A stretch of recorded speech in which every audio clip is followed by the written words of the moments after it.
Hosted by U/J Suze Rank Jr. My wife, 32F, and I, 27M, experienced some relationship problems caused by an ex-boyfriend of hers that I believe are still affecting us today.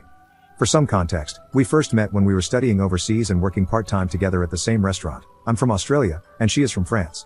After a few shifts together, we became friends and eventually started dating. I was 19, and she was 24 at the time. We dated for a little over 3 years before moving back to my home country, and 2 years after moving, we decided to get married. The problem started when my wife and I had just gotten engaged. We decided to do the obligatory social media announcement posts informing everyone about our exciting news. It was about a week later when I received a message request from an Instagram account I didn't recognize. I saw that my wife and the person followed each other, so I thought it was one of her old school friends or something and decided to accept the request. By then, I had gotten over 100 messages from my wife's friends and family I'd never met, congratulating us, so I expected this message request to be more of the same. Instead of a congratulatory message and an introduction as to who they were, I was sent a bunch of screenshots of messenger chats that were in French and a message that followed, saying that I should read these conversations to know how my fiancé is. I felt something was a bit off, but still believing this person was a family member or friend of my wife whose English wasn't very good, I decided to translate the screenshots to be able to respond to them. Naively, I translated them, thinking they'd just be some cute messages, only to read conversations between two people. The topics included recounting intimate encounters, the intimate acts they had performed, boyfriends, and how inferior Asian guys are to white guys. I am Asian, by the way. I sent a message back to the person asking who the messages were between. They replied, saying it was my new SLT wife, and sent 3 explicit videos. I was in shock, and immediately, thoughts that she had cheated on me filled my mind. After sitting for a while and trying to comprehend what had happened, I decided to watch the videos to try to see if it was actually my wife in them. Later that night, after my wife had fallen asleep, I decided to watch the videos, believing there would be no way the woman I had been living with for 5 years could do something like this. But to my disappointment, I confirmed that all the videos were of her. The first 2 videos appeared to feature the same guy, and the third video featured a different guy. To say I was furious was an understatement. I had literally watched the woman I wanted to spend the rest of my life with having intimate acts with not 1, but 2 other guys. I decided I needed to confront her, thinking that she had cheated on me with a bunch of other guys. I wanted her to explain to me why she did it. After staying awake through the entire night and not being able to wait anymore, I woke her up at 6 a.m., showed her everything that was sent to me, and asked her to explain what this all was. She immediately started hyperventilating and then began to cry. She kept repeatedly apologizing and begging me not to leave her and was like this for a good 10 minutes. After managing to calm her down, she explained that she never cheated on me, that these videos were taken before we had met, and that she didn't even know they existed. She also tried reassuring me that the messages were between her and her best friend and that they would share everything about their lives with each other. She said the things they talked about were from so long ago that it felt like a different person had written the messages. She kept repeating that the things she said in those messages made her feel deep shame and regret. It was so embarrassing to her that she ever acted and spoke like that. To try to prove she wasn't cheating, she showed me the chat history between her and her best friend and found the exact same sections of the conversations and the messages between them. They were from long before we had met. She also explained to me that the guy who sent me the message on Instagram was her first boyfriend from high school in France. Apparently, he was very emotionally and mentally manipulative during the time they were together. To get any sort of affection or praise from him, she would do what he wanted and let him do whatever he wanted to her. She said she didn't understand how he was able to get the screenshots or the videos that he hadn't even taken. We eventually came to the conclusion that he had hacked into her account somehow. She said the 2 guys in the videos were short-term Korean boyfriends from when she first moved overseas. To say I was relieved was an understatement, but I still felt disgusted when I looked at my wife. Over the next few months, I tried pretending that everything was okay, but I couldn't get over what I had seen. She was a completely different woman in my eyes. I know body count shouldn't matter, but reading the messages about how many guys she'd slept with really bugged the crap out of me. We had told each other our body counts in the past, and I wasn't bothered by it at all. She literally could have told me any number, and I think I would have been fine with it as long as it was the truth.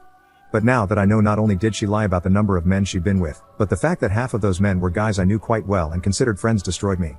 I eventually told her how I felt when she blew up at me one day for not wanting to have bedroom intimacy with her. She started crying again and asked if we should cancel the wedding. I said we should consider it but not act on anything yet, hoping the way I was feeling was just a phase and that I would eventually get over it. The last thing I wanted was for my friends and family to ask why we weren't getting married anymore and for me to have to explain the things that had happened. We agreed to go to couples counseling together with the goal of fixing our relationship and getting married on the date we had set before that happened. We found couples counseling to be very helpful, and one of the best things we both liked about our sessions was that we were able to verbally express what we were feeling and literally have it translated perfectly into a cohesive explanation by our counselor. After 10 sessions, we had been given a list of strategies to use together to mend our relationship, and I had been referred to a psychologist for some private sessions that were super beneficial. At this stage, everything was almost back to how it was before I was sent the messages, but I honestly never quite felt the same or trusted my wife again the way I used to. We did end up going through with the wedding, believing that my wife's past shouldn't affect my feelings toward her and that if we did end up breaking up, it would effectively mean her ex succeeded in his objective and got what he wanted. About a year after our wedding, my wife planned a trip to France to visit family and friends. I was originally meant to go with her but couldn't as I had just been given a promotion and had only been in the position about a month. While she was on her trip, I got another message on Instagram from her ex, saying, "She only likes me," followed by another explicit video of her. After watching for a few seconds, I just assumed it was another old video and blocked him. I planned to show my wife what he had sent but ended up totally forgetting about the whole thing. Fast forward to today. We have been married for almost 2 years now and have a baby on the way. During one of her obstetrician appointments that I attended with her, there was talk of her possible due dates and around what day she would have conceived. While sitting there and listening, I was doing the math in my head and realized something wasn't adding up. The period she would have had to conceive was when she was back in France visiting her family. I stayed quiet and convinced myself that I obviously wasn't calculating correctly because I've always been bad at math. But I remembered what her ex had sent me and had a gut feeling that something was very wrong. Eventually, my insecurities got the better of me, and I ended up watching the video he sent, trying to find any clues about when it was taken. Unfortunately, I concluded that the video must have been taken at some point when we were together, as I could see a distinct scar that she had given herself by waxing when we were on our honeymoon. After thinking about this for a while, I've decided not to confront her with what I know. I'm not going to ask friends or family for support. I'm not going to go to counseling. The fewer people that know, the better. I don't think I can live with the shame of people knowing that my wife is giving birth to another man's child. I'm going to wait for the baby to be born to see if it is mine before I make any final decisions. Thank you, everyone, who read everything I had to say. I really needed to get this out, and not being able to tell anyone what I was going through was driving me insane. Edit. I've had a few comments questioning the timeline. Our wedding was in September 2022. Her trip to France was in mid-December 2023, and she was there for about 5 weeks. The due date for the baby is in late September 2024. Update 1 month later.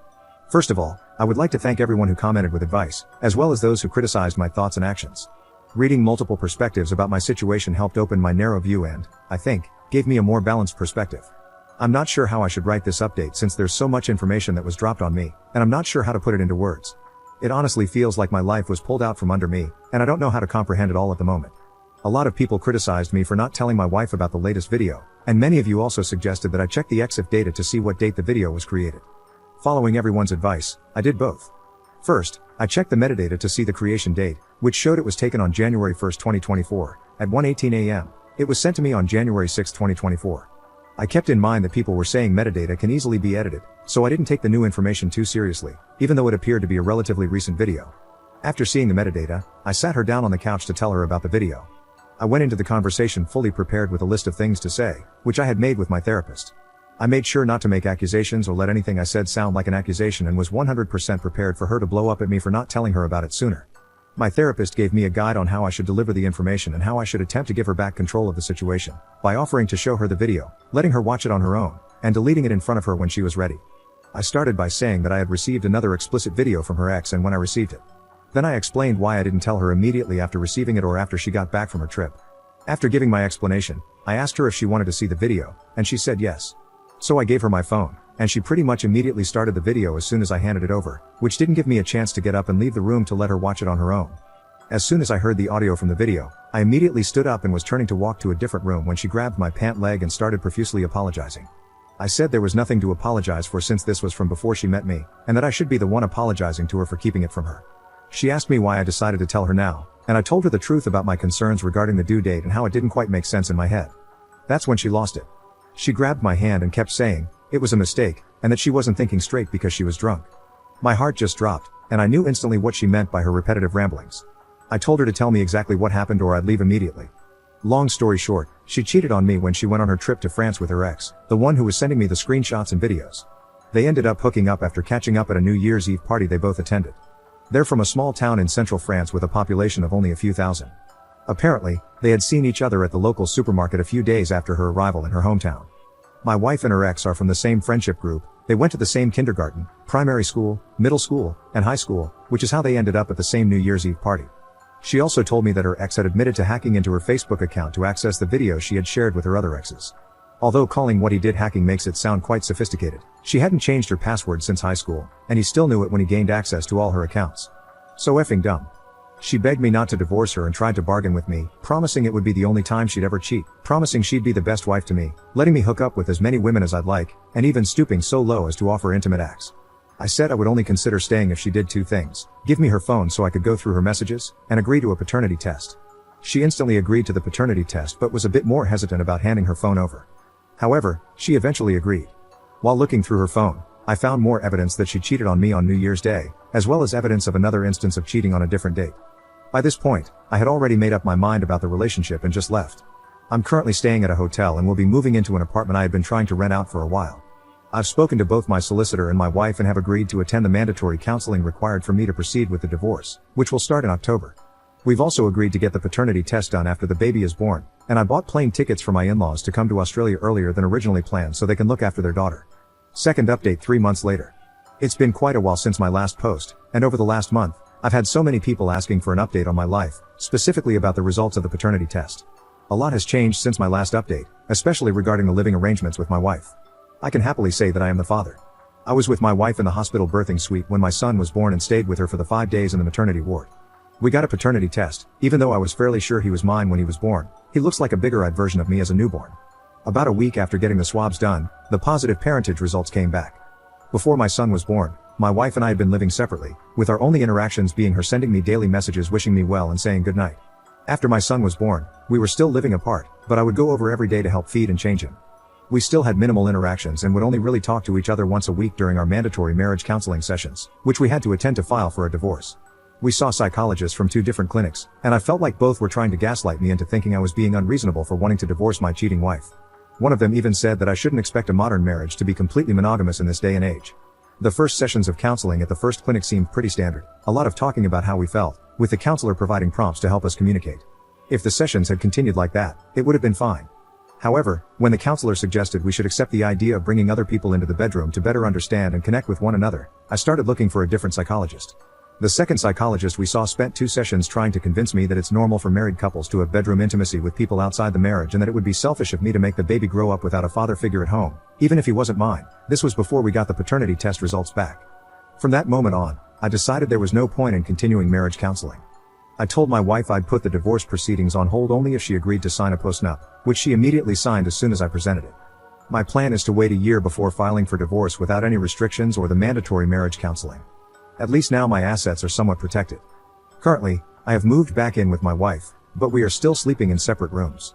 I decided to move back in to make it easier for me to spend time with my son and also to be available to look after him when my wife and her parents need a break. After being with him for what is now almost a month, I've decided to be physically present in my son's life and help raise him. I believe it's my duty as his biological father to give him the best life possible, no matter the discomfort I feel in having to interact with his mother.